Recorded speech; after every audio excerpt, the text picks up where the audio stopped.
స్వయంభూమును పూజ చేసిన స్థలం హింగుళాదేవి అని ఉంటుంది, పాకిస్తాన్ లో ఉంటుంది. ఒకసారి గూగుల్లో కొట్టండి, హింగుళాదేవి పాకిస్తాన్ అని కొడితే ఉంటుంది.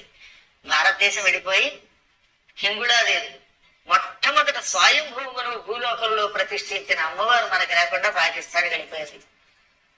అవంతుడు మళ్ళీ మన హింగుళాదేవిని మనకిచ్చి మనం అంగుళం మన భారతదేశం మనకొచ్చి హింగుళాదేవిని పూజించుకుని యోగం పట్టుగాక అని కోరుకుంటున్నాను.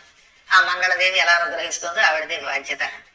ఆయన భూలోకానికి వచ్చాడు, ఒక అపూర్వమైన కొండ చూసుకున్నాడు.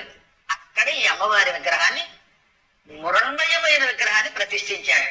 ఎంతకాలం అట? నిరాహారో జతస్యాసో శతవర్షం క్రోధస్తేన మహాత్మన 100 సంవత్సరముల కొండ మీద అమ్మవారి విగ్రహాన్ని పూజించాడు. అప్పుడు అమ్మవారు అందులోంచి ప్రత్యక్షమయ్యింది.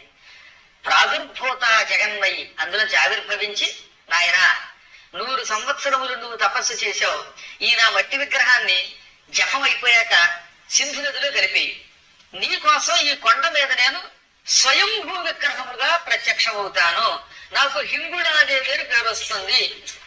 ఈ దేవి రూపంలో ఇక్కడ ఉంటారు. ఆవిడ చెప్పింది, కలియుగంలో విలేచ్చుల చేతిలో పడతాను కొంతకాలం, తర్వాత మళ్ళీ పునఃపూజ ఆరంభం. కరెక్ట్ గా అన్నట్టు చాలా కాలం తర్వాత మళ్ళీ పునఃపూజ మొదలైంది. ఈ మధ్యనే మొదలైంది. తెలిసిన మీకు విషయం, 2-3 ఏళ్ల క్రితం మళ్ళీ హింగుళాదేవి బయటకు వచ్చింది. అప్పటిదాకా అది పాకిస్తాన్ లో ఉందని కూడా తెలియదు మనకి. మీరు వెళ్ళి ఇంటికి వెళ్ళాక గూగుల్లో కొట్టి చూడండి హింగుళాదేవి అని. అద్భుతమైన ఆలయం. ఇప్పటికి కూడా అలసారి పెద్దన కేదారేసు భజించి తిని శరమునం గీలించి తిని హింగుళాపాదాంభోరుహములు అంటాడు. ఆ హింగుళాదేవి ఆవిడ అన్నమాట. ఆవిడ పాకిస్తాన్ లో ఉంది. స్వయంభూ విగ్రహం వాటిది. ఆ విగ్రహాన్ని పగలగొట్టడానికి పాకిస్తాన్ లో ఉన్న ముస్లింలు చాలా ట్రై చేశారు, కానీ విగ్రహం మాత్రం వాళ్ళు ఎంత గింజుకున్నా పగలగొట్టలేకపోయారు. బుద్ధ విగ్రహాలు బాంబులతోటి పెరుగులతో పడగొట్టేశారు కదా వాళ్ళు, కానీ ఈ విగ్రహం మాత్రం పగలలేదట. అందుకే ఆ విగ్రహం జోలికి వెళ్ళకుండా కొండను అట్టే పెట్టారు.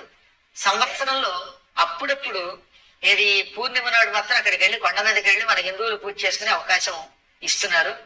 ఇప్పుడున్నటువంటి గవర్నమెంట్ వారు 3 ఏళ్ల క్రితం బతిమాలితే వాడు పూజ చేసుకునే అవకాశం ఇచ్చారు. అందువల్ల ఆ ఆలయం మళ్ళీ బయటకు వచ్చింది. ఆ ఆలయం హింగుళాదేవి మొట్టమొదట భూలోకానికి వచ్చిన అమ్మవారి యొక్క స్వరూపం.